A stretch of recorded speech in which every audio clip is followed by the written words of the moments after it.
And now, of course, now in the latest updates coming in, protests have re-erupted in the curfew in several areas of Nepal.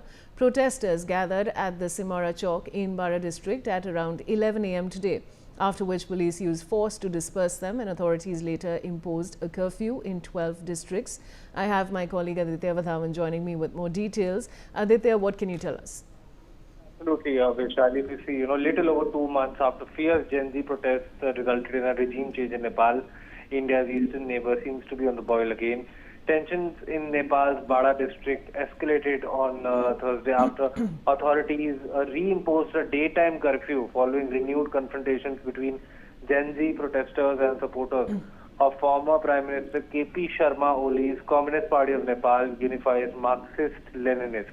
So, the district administration has offered the restrictions from 1 p.m. to 8 p.m. local time, citing concerns over public safety amid a rapidly intensifying youth-driven movement that entered its second consecutive day. So, indeed, at this juncture, Vaishali, the situation in Nepal is very, very concerning, and the situation, it needs to be seen. It was triggered on Simara, where young demonstrators clashed with CP and UML cadres during a protest. Vaishali. Aditya, now we're showing our viewers those visuals on the screen, and of course the situation looks very tense. But have any people been injured as well?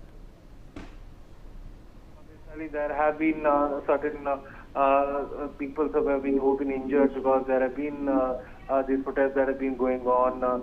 Indeed, definitely police have also detained only 2 individuals, a response that has fueled frustration among Gen Z activists.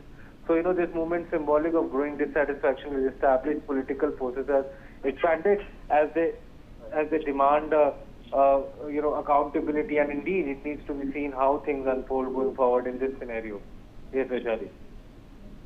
Aditya, now just to remind our viewers, just take us through what really, why were the initial protests happening in Nepal, so that viewers who do not have an idea of that can, just take us through the background a little bit.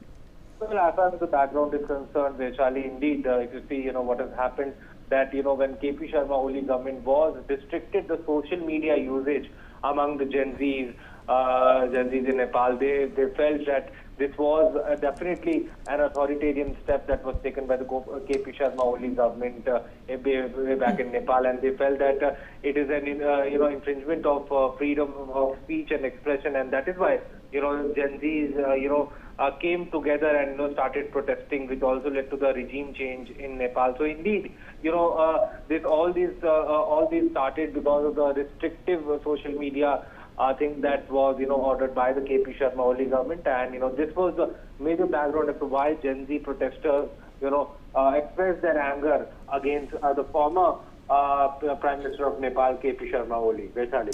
Aditya, stay on with me. I'll come back to you. Now, gatherings have been banned in the country's Bara district, where Gen Z members clashed with supporters of ousted former Prime Minister KP Sharma Oli's Communist Party of Nepal. So, Aditya, what can you tell us about this? Well, absolutely. Indeed, the communist. It is a very, very well-known fact that there have been involvement of certain political parties as far as this is concerned.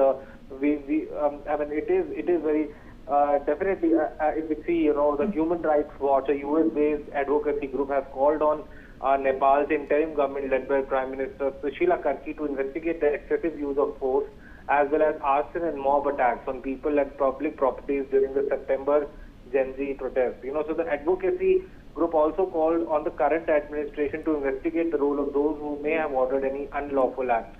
So, according to the Human Rights Watch, police in Kathmandu indiscriminately opened fire on protesters multiple times over 3 hours on September 8 during the Gen Z protests, killing 17 people who had been demonstrating against political corruption and a sweeping social media ban imposed 4 days earlier, way back then. That's Vaishali.